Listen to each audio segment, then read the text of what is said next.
Your books, sir. Oh, bless you.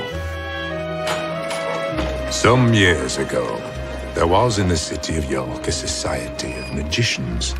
They met upon the third Wednesday of every month and read each other long, dull papers upon the history of English magic. They were gentlemen magicians, which is to say they had never harmed anyone by magic, nor ever done anyone the slightest good. In fact, to want the truth, not one of these magicians had ever cast the smallest spell, nor by magic caused one leaf to tremble upon a tree, made one mote of dust alter its course, or changed a single hair upon anyone's head. With this one minor reservation, they enjoyed a reputation as some of the wisest and most magical gentlemen in Yorkshire. Mr. Secundus. Yes. Excuse me. It has been no small inducement in my coming to York that your excellent and distinguished society exists here. Not to mention your extensive library of magical books. I have studied magic, gentlemen, for many years. The histories of the Raven King, the great magicians of long ago. I've read the new publications and even made my small contribution to their number. Excuse me. But I have recently begun to wonder why the great feats of magic that I read about remain in the pages of my books and are not seen on the street or on the battlefield. I have begun to wonder why modern magicians are unable to work the magic that they write about. In short, gentlemen, I wish to know, why is magic no longer done in England? It is a wrong question, Mr. Secundus. Magicians study magic, the history of magic. We do not perform it. You don't expect an astronomer to create stars, or a botanist to invent new flowers. It is a child's question, I appreciate, but no less... Practical magic, sir, is not a thing for the gentlemen of this society. Nor any gentleman. I do hope that you have not been trying to cast spells, sir.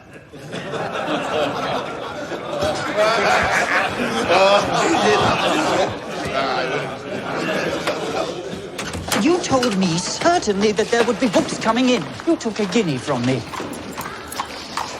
Good day to you, sir. Mr. Secundus, I say. Honeyfoot, I was there at the society last night. May I? I've made myself disagreeable. No, sir. I think you hit upon it quite correct. Why is magic no longer done? I cannot find it answered anywhere. Can you believe there are no books of magic to be had? In York. Books about magic are rare enough. Books of magic. Oh, my dear fellow. They're more precious than rubies. Even the society only has a few pages. I have tried everywhere else. The society is my last throw of the dice. Sir! We're growing stale. We need fresh opinions. Oh, I'm afraid that those books have been sold, sir. I reserved them. Yes, I am sorry for it, sir.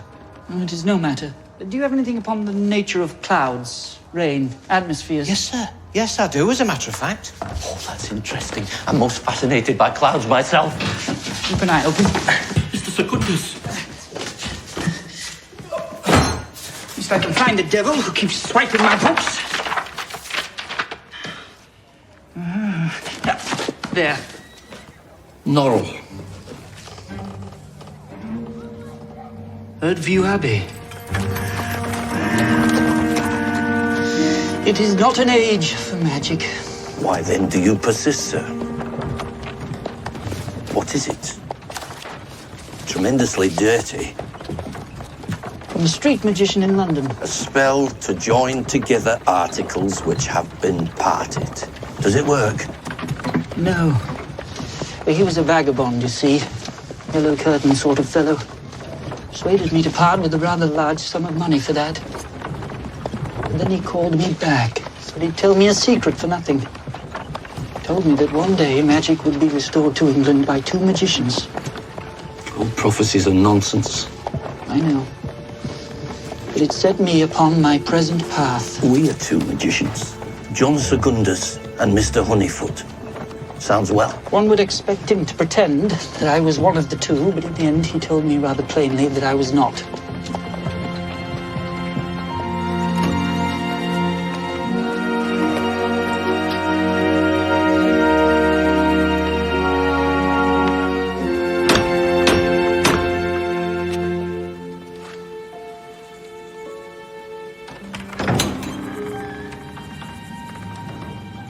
Mr. Norrell.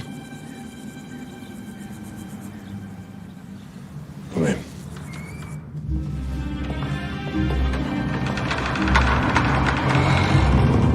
What's your step, gentlemen? The way's convoluted.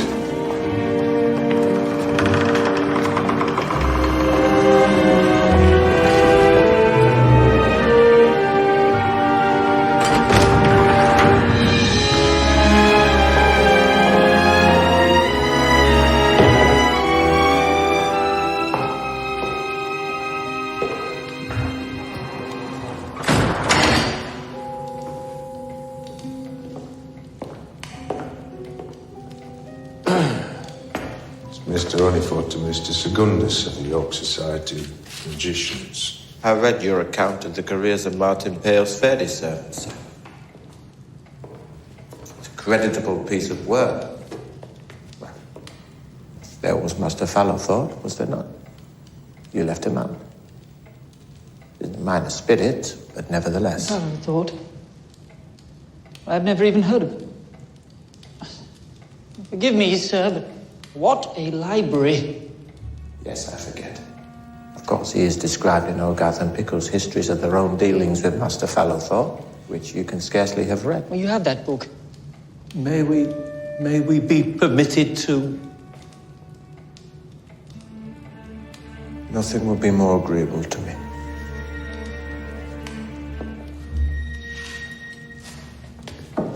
Put questions to the dark and understand its answers. It's a foolish work. This is Belassus's instructions. Every copy of this was destroyed centuries ago. I did devote a great deal of time to Belassus in my youth, but no longer. He is mystical when he should be clear, and clear when he should be mystical. These are all books of magic. Mr. Norrell, such... Surely you will find your answer here. Answer? To a simple question, sir. In the past, magic was done as a matter of course. It was as much a part of this country as the rain. Then 300 years ago, it died, seemingly overnight. We wish to know why magic has fallen from its once great state. We wish to know why is there no more magic done in England?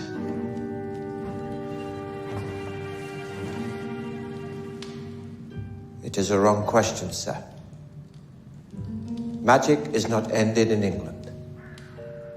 I myself am quite a tolerable, practical magician. Well done. Well, it is done. Show these gentlemen out, children.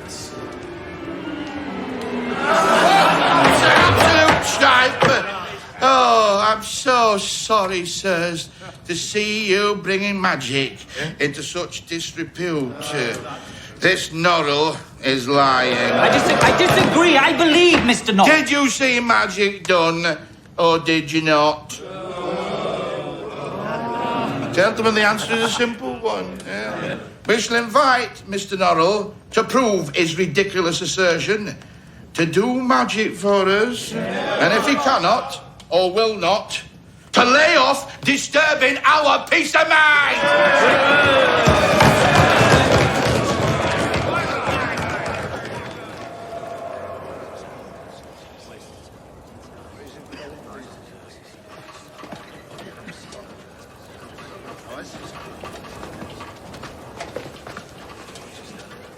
This is the hour and place he appointed, and he doesn't come.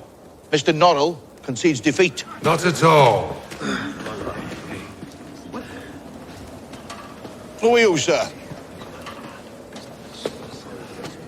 A word or two before you go in. If Mr. Norrell fails to do the magic he has promised, he will publicly withdraw his claim to be a practical magician, indeed a magician of any sort, and swears never to make any such claim again. Here's his hand on it. I'm sure he needn't go so far. We have no desire to punish him. However, my master only thinks it's fair to extract the same promise from each of you. Should he succeed? Where's the paper? There's the stuff to sign your name. Well, I do not believe he can do magic. And so, I will sign because I believe he can. And I hope he achieves recognition and will use his powers for the good of the nation in this time of war.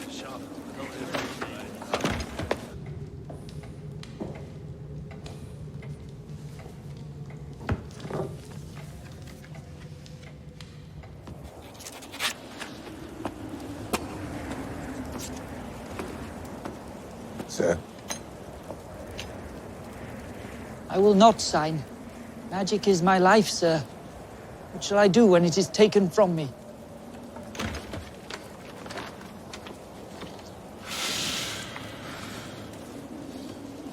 We shall say Mr. Knowles' contract is with all members of the society, except Mr. Secundus.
Let him be punished for his wickedness.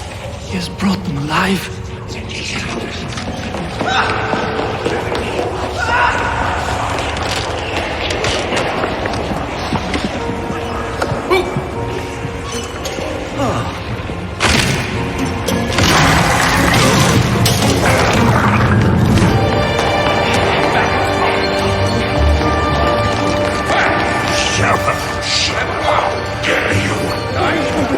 Catherine of Winchester.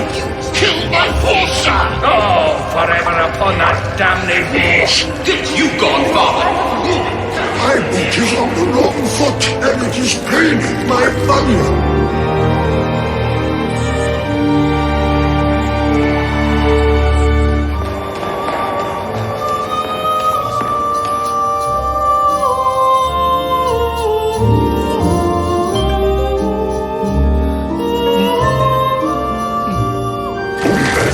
Tu best breaks you down. I don't know what you're talking about. Vivimus ebit selam eum sinume ordinem. I don't know. Et verimus adorare.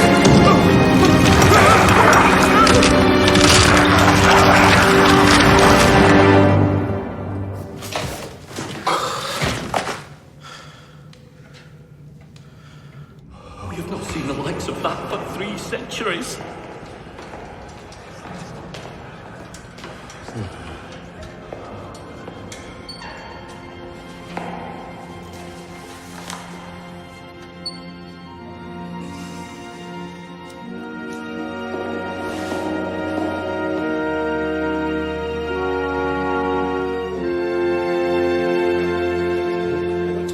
I'm sorry for it, sirs.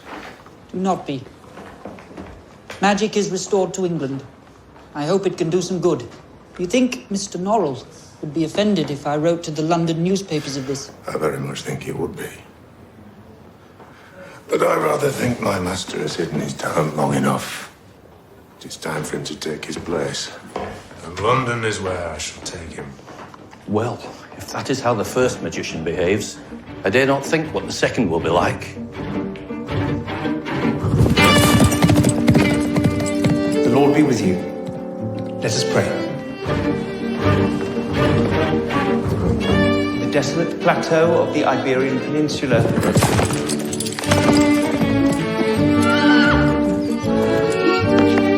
and on the battlefields of France and the Low Countries. Lord, we beseech your help in these times for our country, fighting a godless enemy. Lord, we ask for courage and wisdom, for the support of your grace and the endurance of your providence, which daily strengthens us. Amen. Well done, Henry. You're using your voice much better. More authority. Yes, I think you have definitely improved, especially the voice. Thank you, Jonathan. We'd saved a place for you. Oh, I did not see. I was at the back. Yes, right at the back. Jonathan, Miss Atkinson? I've done everything you want in the way of... I hardly play cards. I drink very, very little, scarcely more than a bottle a day. And well, I've no objection to going to church more often, twice a week if you'd like it better. I leave such matters to your own conscience. I do not know. Perhaps you don't like my going to Bath or Brighton or... But really, the ladies there, you have nothing to fear from them. They are without doubt very charming, but... That hadn't even occurred to me. Oh. Arabella. Jonathan, I only wish that you would find a way to occupy your time. No one loves a holiday better than I, but perpetual holidays. Does it make you happy? You make me happy. A man needs an occupation, Jonathan. Arabella, you know perfectly well that my I'm father... going away. What? With Henry to his new parish, help him settle. Oh. I'd not thought to do this now, but I see I must act. Jonathan, do not act. Think. And they'll be gone forever.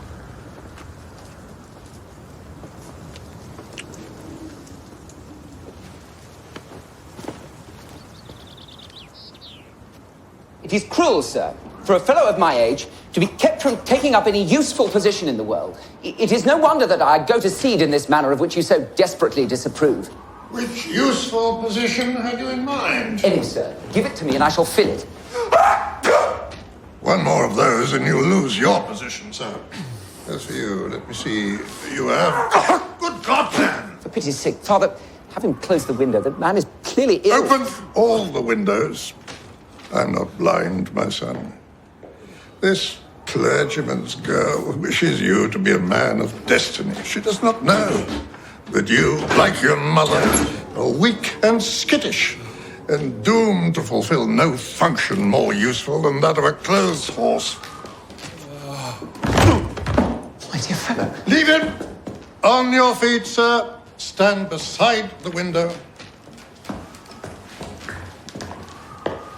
And you, sir, you've proved yourself a failure in everything you've done. And you shall have no assistance in finding any occupation whilst I am yet living and master in this house.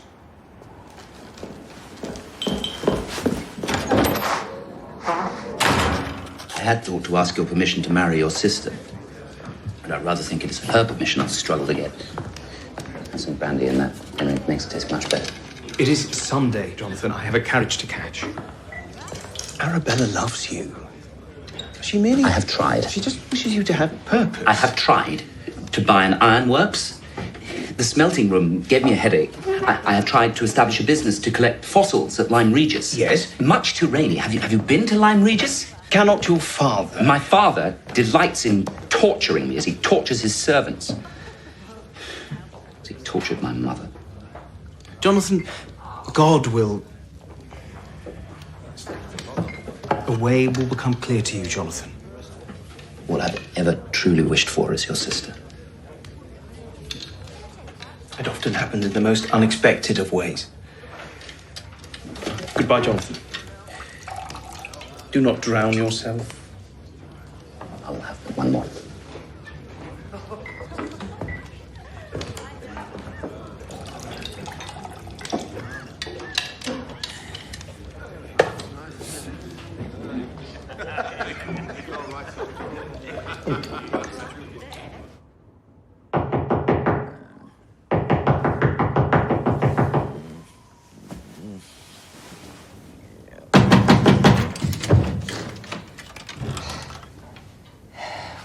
I fear there's been a quarrel. The door, it's quite jammed.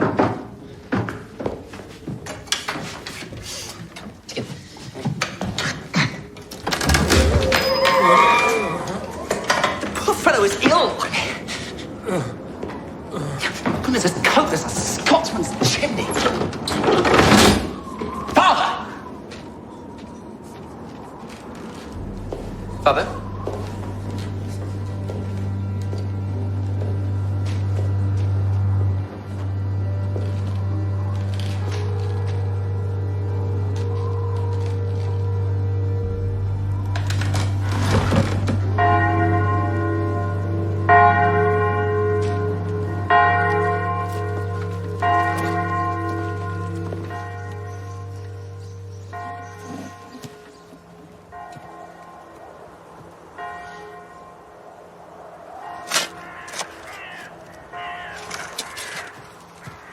She regrets her absence in Cumberland. She does not like to think of me being alone and friendless at such a time. Well, I have an estate to run. I'm not to be without an occupation now. What sort of an interval do you think is appropriate? Eh? For me to ride up there and ask for her hand, Jeremy. To Cumberland. What sort of period of mourning do you think is fit? A month? 2 weeks? 3 days?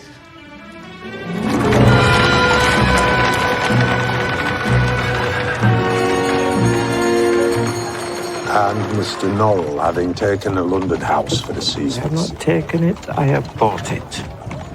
210 guineas. Having taken a London house for the season leaves us hungry to see which, if any, new wonders he will perform after the miracle of York. Miracle?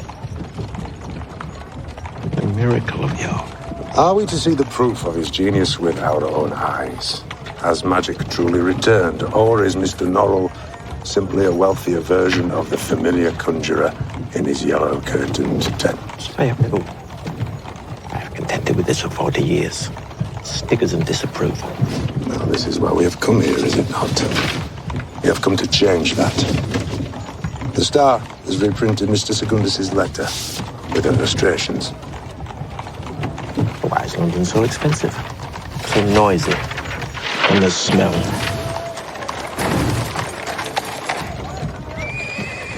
Is that supposed to be me? With a beard and a pointy hat? I intend no disrespect, sir. That is what most folk believe a magician to look like. The magical Raven King. 300 years gone. And turned to feathers.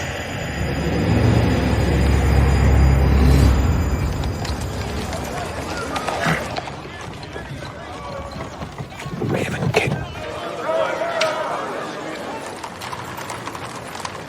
These men get the practice of magic such an appalling name. Well, if nothing else, sir, you should pull that picture out of their heads. Listen, this is what you have worked for. This is your great opportunity, if all goes as it should here. When folk think of a magician. They will think of myself. Courage, sir. Charm. He's the Secretary of State for War. Remember what a gift it is that you offer, and I am sure he will be your friend. You, sir, are an embarrassment to your party and to this whole house. Our forces are hopelessly outnumbered by the French. We stay in Salamanca and be massacred, or lead our troops over the mountains and leave them to the snow. This is a final disgrace, the final act of a criminally incompetent government. Shame upon you. Shame!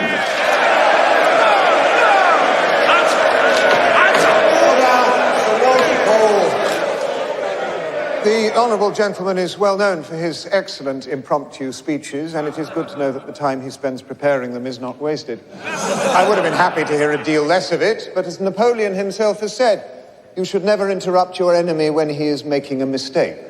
There will be no retreat from Salamanca. As I am a man of my word and a custodian of English blood, there will be no retreat.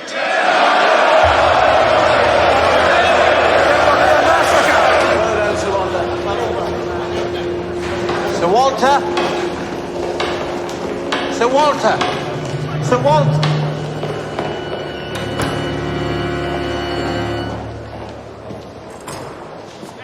What is this as may be to you, sir? I have an appointment with Sir Walter to talk about magic. Oh, you're the magician. Mr. Norris. Norrell. Sir Walter begs humbly that he may receive you at his private residence.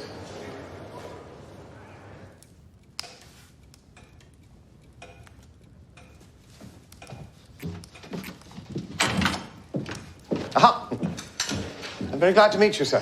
Seems London talks of little else but the extraordinary Mr. Norrell. Please. Mr. Norrell is a magician man, person of great reputation in his native county of Yorkshire. And where are your fairy servants, sir? Are they visible only to yourself, or may others see them? Fairies are mythological creatures, madam. Mythological.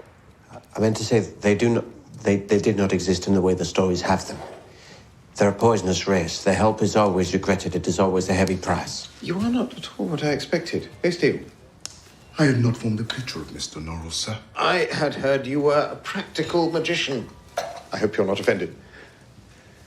It's a great relief to see that you're nothing of the sort. You are a theoretical magician, I imagine. They say you have something to ask me. Well,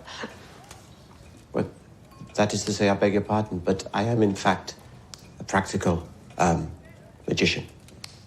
But I very earnestly hope that I will not by this admission lose your good opinion. No, by no means.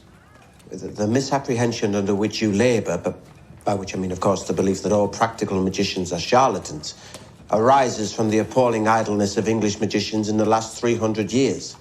I have performed one small feat of modern magic, which the people of York were kind enough to say that they found astounding.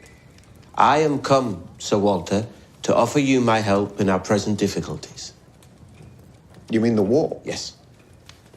My dear sir, what has magic to do with the war?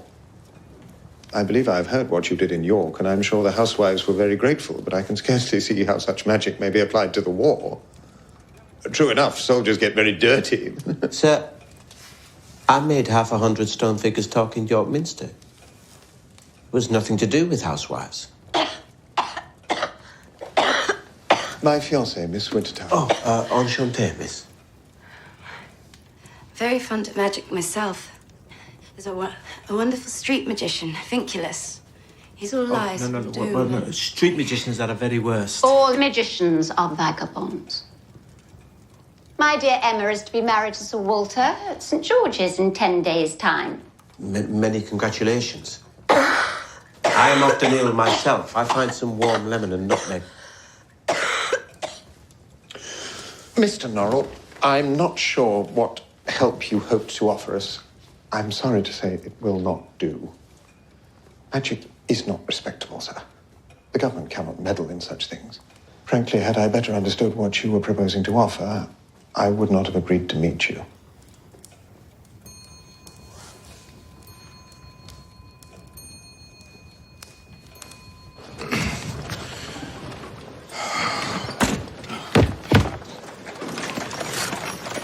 How'd it go? Very well. Tolerably well. As bad as that, eh? You do any magic for him? This is not the way to the house. Hannibal Square is that way. We are going to Lady Godstone's house. It's a soiree. A party. I wish to go home and read a book. Powerful gentlemen spend more time at parties than they do in Parliament. He cannot do this from the comfort of your own fireside, sir. We're not in Yorkshire anymore.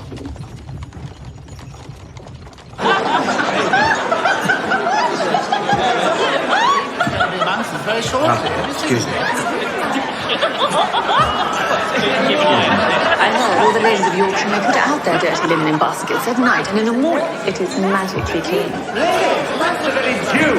A wealthy uncle died, leaving him a large estate, Hertfew Abbey. It's in Yorkshire. Wealthy uncles are in short supply these days. I was with him only this morning to hear of the wonderful magic he's been doing. What kind of wonderful magic are we talking about exactly? The cleaning of laundry is commonly known.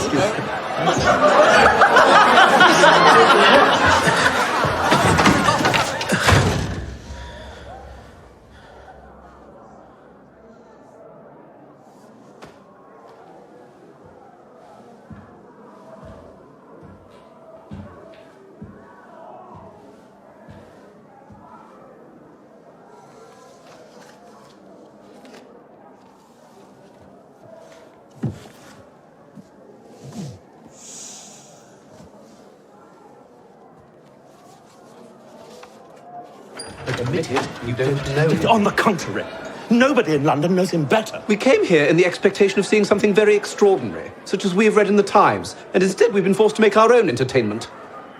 That gentleman is reading a book. I beg your pardon. You do not know him as I. Mr. Norrell has a shrewd notion of his own value. A gentleman who buys a house in Hanover Square. I beg your pardon. What? I am Mr. Norrell. Oh, Mr. Norrell. I can scarcely begin to express my delight in making your acquaintance. I had mistook you, sir. But now that I behold you, I plainly see you have the measured and dignified air of a magical scholar. Lascelles, do you not think Mr. Norrell has the grave and sober bearing of a scholar? Suppose so. My name is Drawlight. I have been your John the Baptist, sir, preparing the way for you. I knew we would be friends. Here we are, chatting so comfortably to one another. This is all for you, sir. Yes, I'm becoming aware of that. Let me announce you. And I pray, do not think it would be considered an insult to the company if you were to perform a trick or two of magic. No.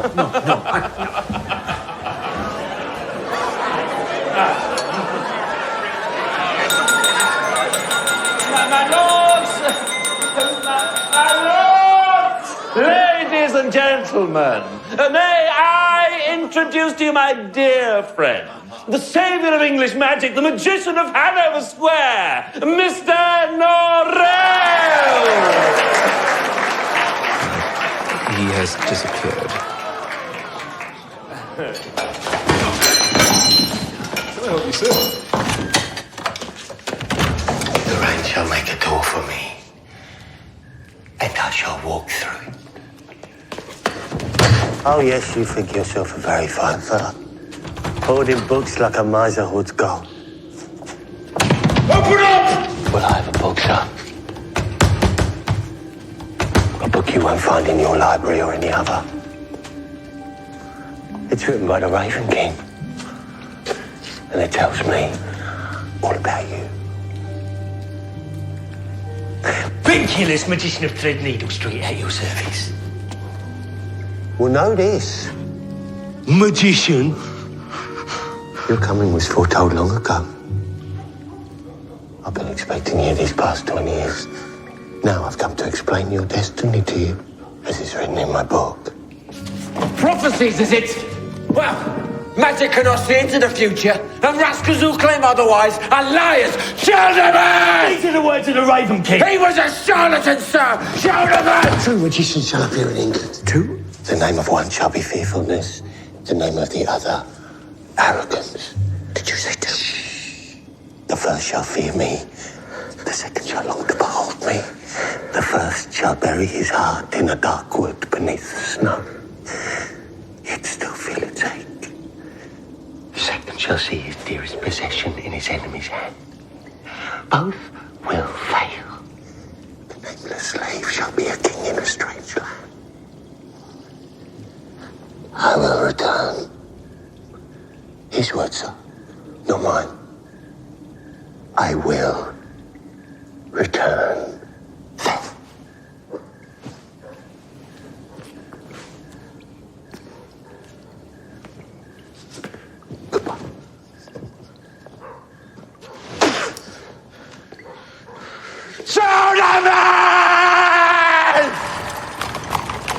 I want that man gone.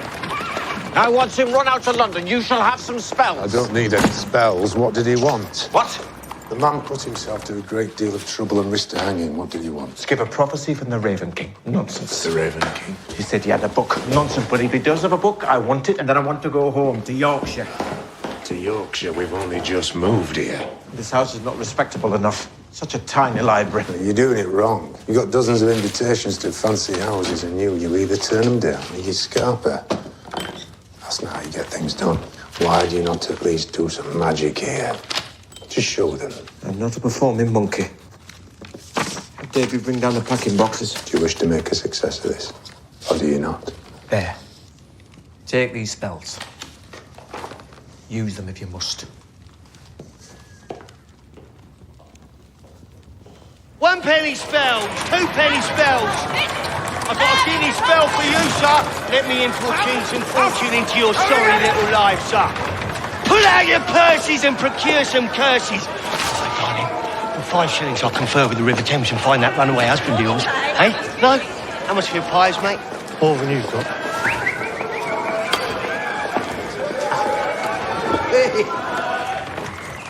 Ah, Mr. Norrell, sir. Draw that. You're John the Baptist. A moment of your time, sir.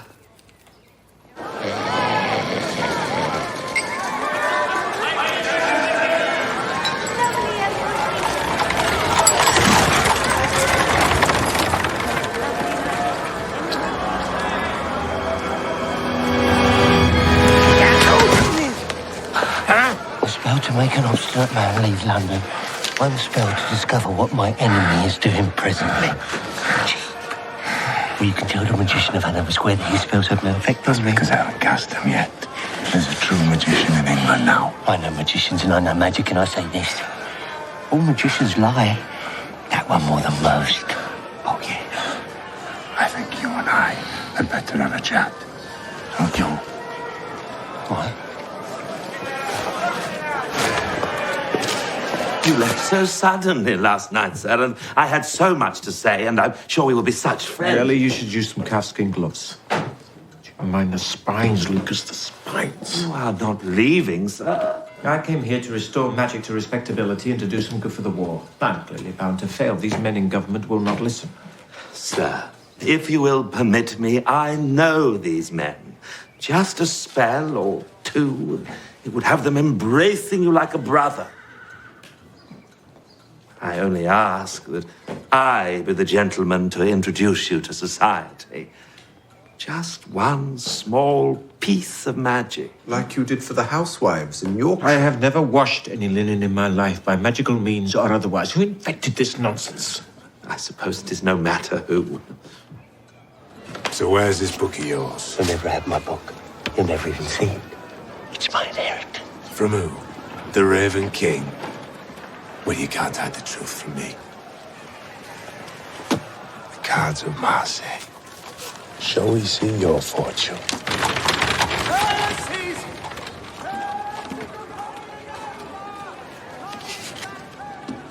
For the present, your actions are governed by a hermit. Laurel. We knew that already. Ah, this one tells me you've weighed your choices and made a decision. This one tells me what it is. You're going wandering.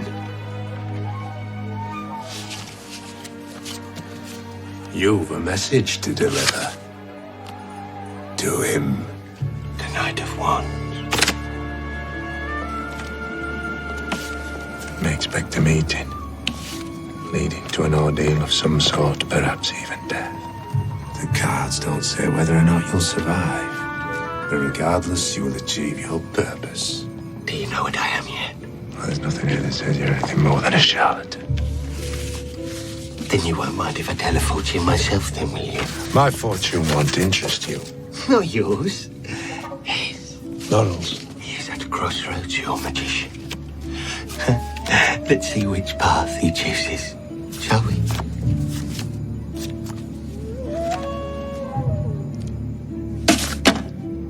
Someone's left a dirty thumbprint on a card.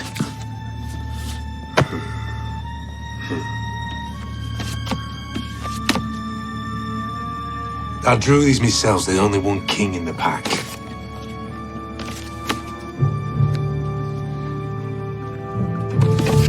Tell that to the magician of Hanover Square.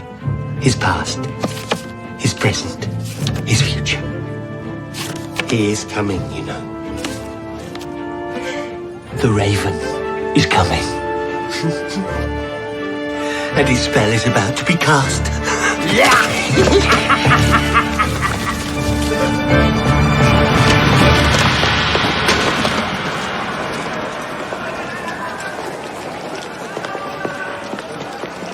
I do not wish to attend soirees, dinner parties, or salons.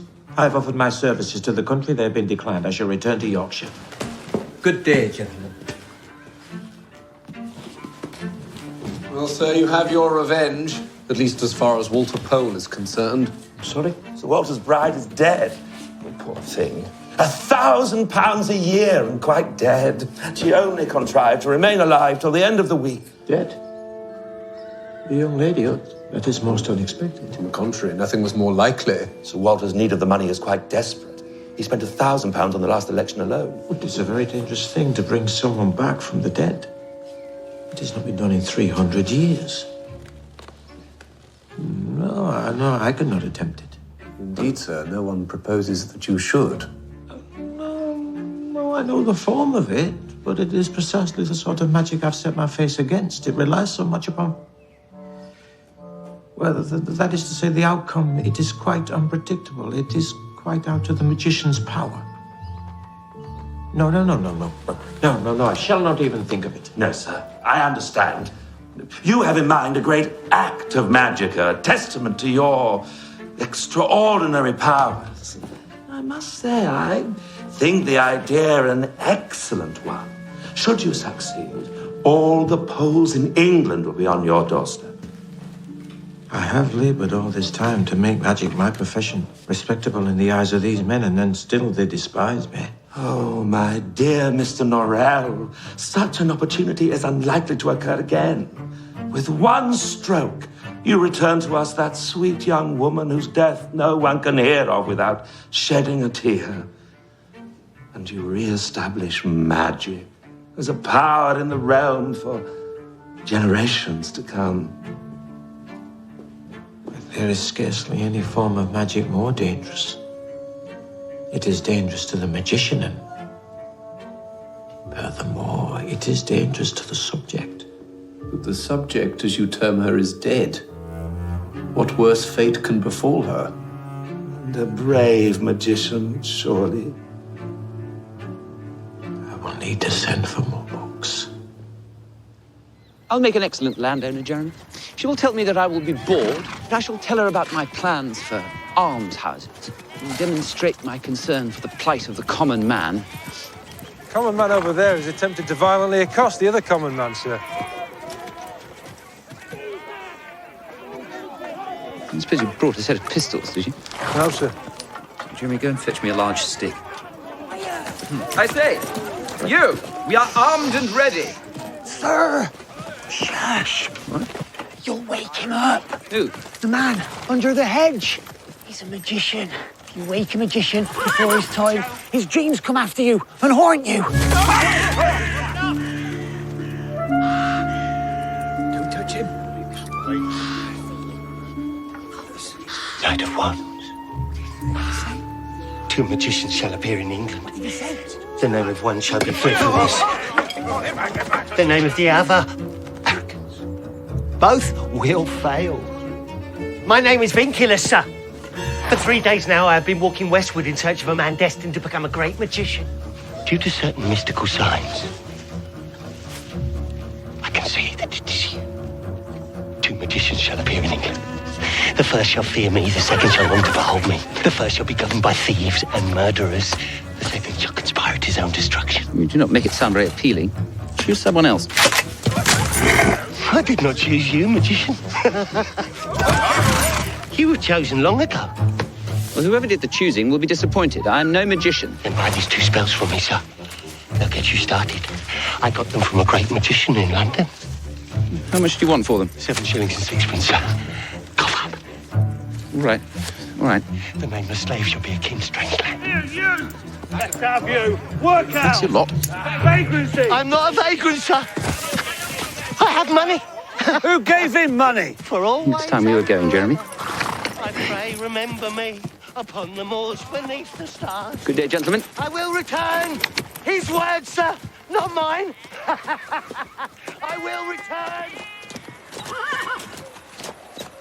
When I take over the management of my own estate, You always told me you hated farming, Jonathan. Will such a thing do for you?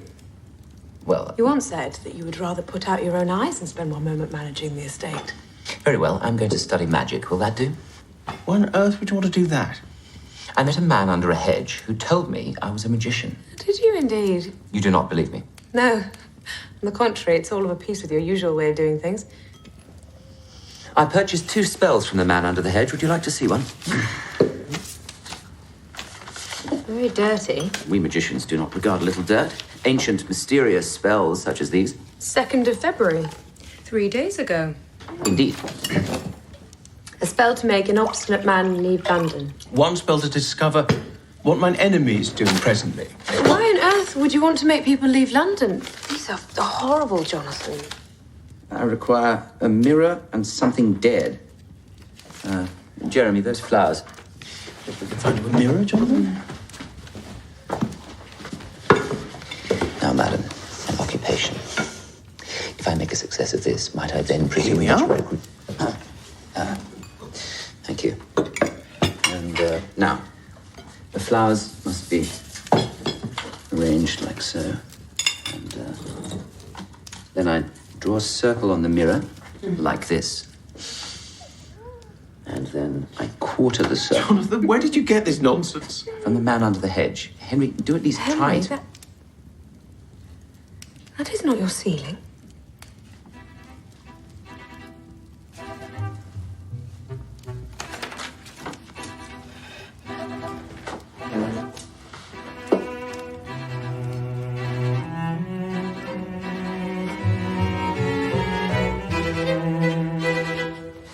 Who on earth is he? And why is he your enemy? Do you owe him money? I do not think so.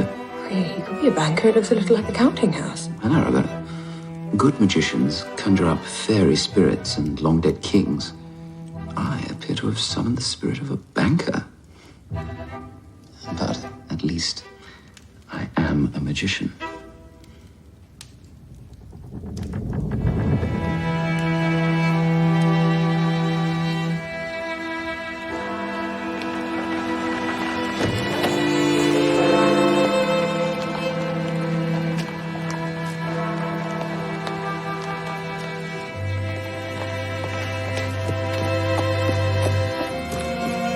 Wish with all my heart, Sir Walter, that I might invite you up with me to see what it is I do. But the nature of this magic demands solitude. I will, I hope, have the honor of showing you some magic on another occasion. Do not send them away, sir. Gather as many of them around the bed as possible.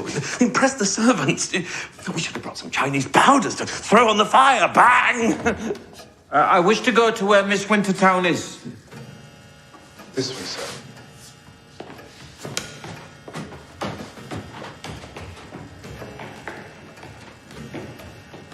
We will stand quietly in the corner, sir, and afford any assistance. No.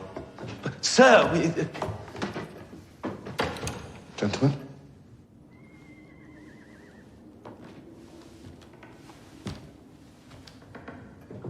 I have in mind to write a play based on this sorry affair. I shall call it "'Tis Pity She's a Corpse."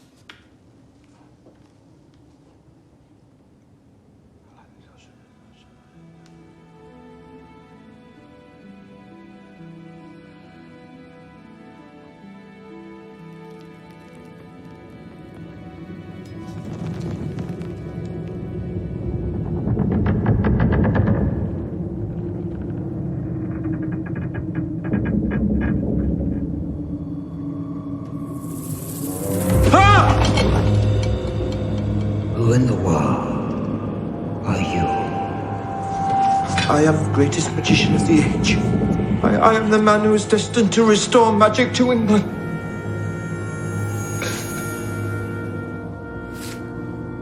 Well, obviously you are that, or I should not be here. But who are you? What magic have you done? Who was your master? I had no master. I taught myself from books. Books? There are some rather helpful books these days. At least they might be helpful when they're considered all together. Should I agree to restore this beautiful young woman to life, what would be my reward? What sort of thing? Oh, my wishes are the most moderate things in the world. I simply wish to be able to aid you in your endeavors, to advise you in all matters, and to guide your studies. Oh, and you must take care to tell the world that your greatest achievements are due in large part to me. Were I the sort of magician who entrusts his business to other persons, then I would. But I fear, unfortunately, that I have no notion to employ you, or indeed any other member of your race ever again. Well, this is most ungrateful indeed. Perhaps I would do better to speak to the other one. The other who? The other magician.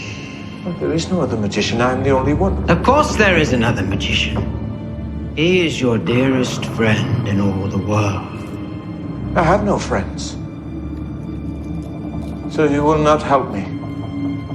I must confess that in recent centuries, I have grown somewhat tired of the society of my cousins and servants.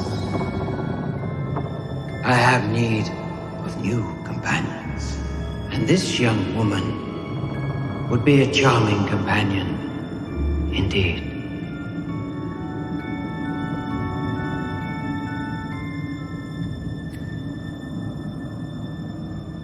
Grant me half her life, and the deal is done.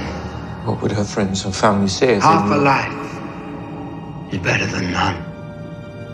How long is a life? How long would you like? Well, let us suppose that she might have lived until she was 94. When she's 19, that's another 75 years. 75 years, then. Exactly half of which belongs to me.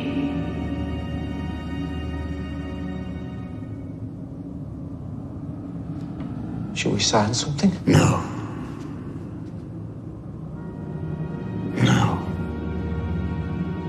I should take something of the lady's to signify my claim. One of her rings? No. Oh, I haven't. And then you will go back. I am sorry. After you finish the spell. You will go away, not to come back anymore. You need never see me again.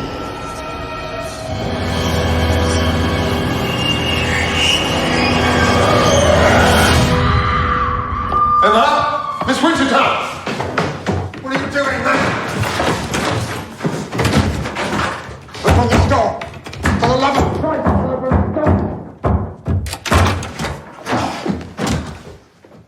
What have you done?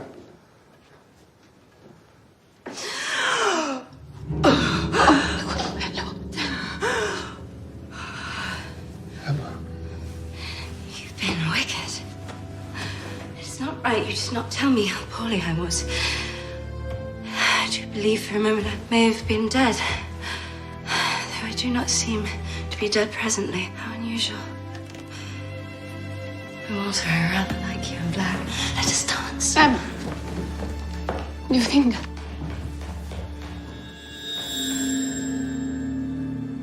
I don't feel it. Dance with me. A miracle! The magician of Hanover Square has restored the young lady to life. My dear friend, Mr. Norrell, he has performed that which medicine could not. Physicians had abandoned her. The poor young lady lies in comfort, restored to life.